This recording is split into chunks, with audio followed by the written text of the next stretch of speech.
So looking at this problem, we've got a restaurant with 6 days of data, and we want to see if this restaurant is better than the national average. So the first thing it asks us to do is set up the hypotheses. We're doing a whole hypothesis test. So there's really 4 parts to it: the hypotheses, the conditions, the math, and the conclusion.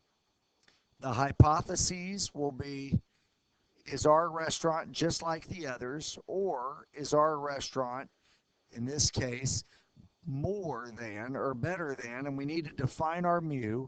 So where mu is the average daily steak order.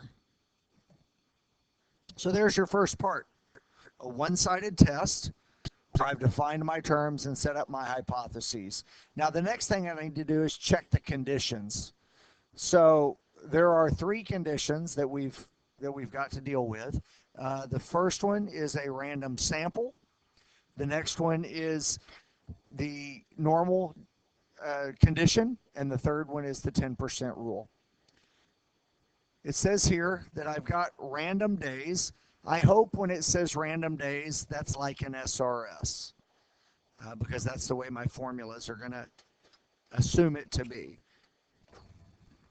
So I hope the random sample is like an SRS.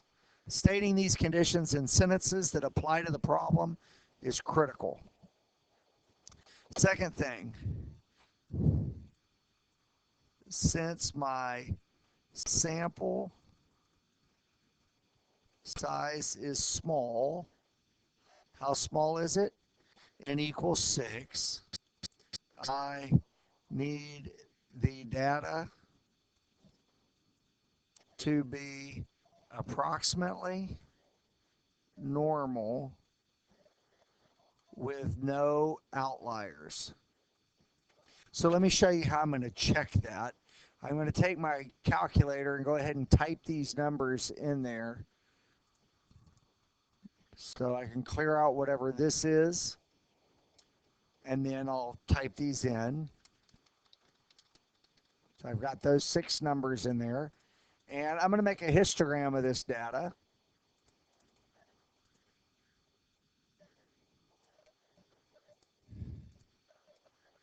There's my histogram.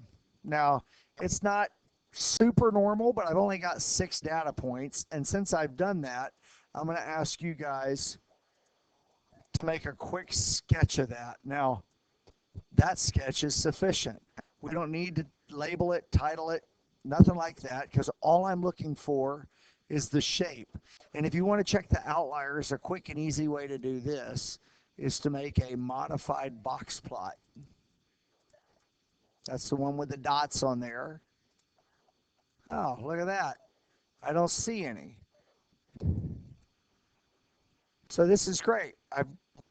It looks like I have approximate normality from that graph and no outliers from that graph. I should be good to go.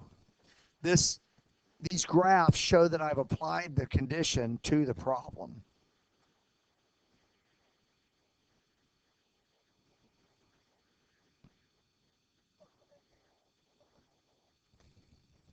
The graphs look promising. Finally, the 10% rule, and I will assume I could have sampled, or in other words, the population is more than 10 times 6 or 60 days. And I think we're probably safe on that as well. So now I can do the test. These conditions tell me that I'm going to do a one sample t-test, a t-test. So as I look at my mathematics now, I'm going to do a t-distribution, the center, the HO. If I grab my calculator, I can go 1 var stats and I can see that my mean is 59, so that's over here. And my standard deviation is 7.54, we'll call it. So this is going to be 7.54 over the square root of 6.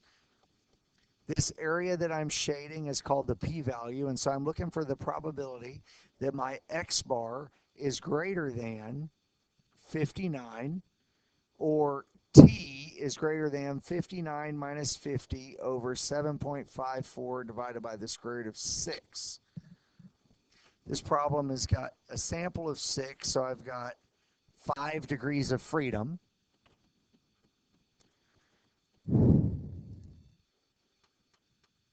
So my standard deviation, I'm going to go ahead and keep all my digits. You may just write a couple down, and I'll forgive that for now. Standard deviation divided by the square root of 6. Store that into x for me for later, and now I've got 59 minus 50 divided by x. 2.925. That's the probability t is greater than 2.925.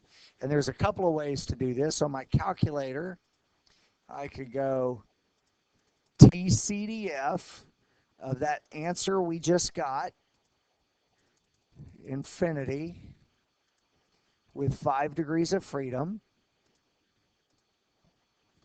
That is my p-value.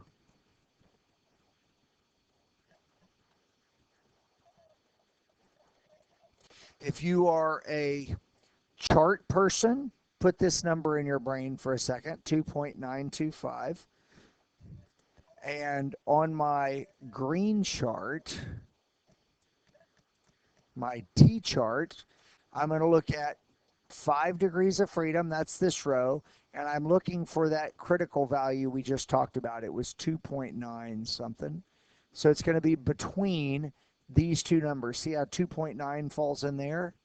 That means my p-value falls in between these two, between 0.01 and 0.02.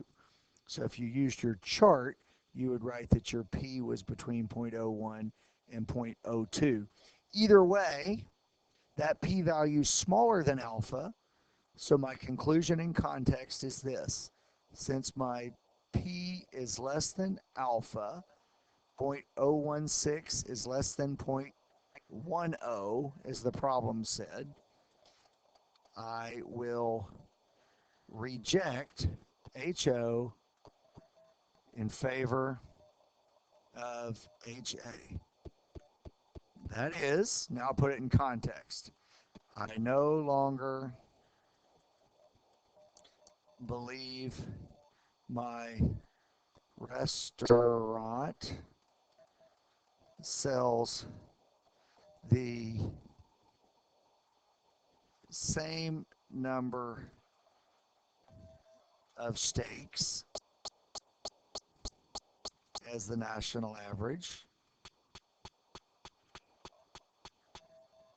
which was 50,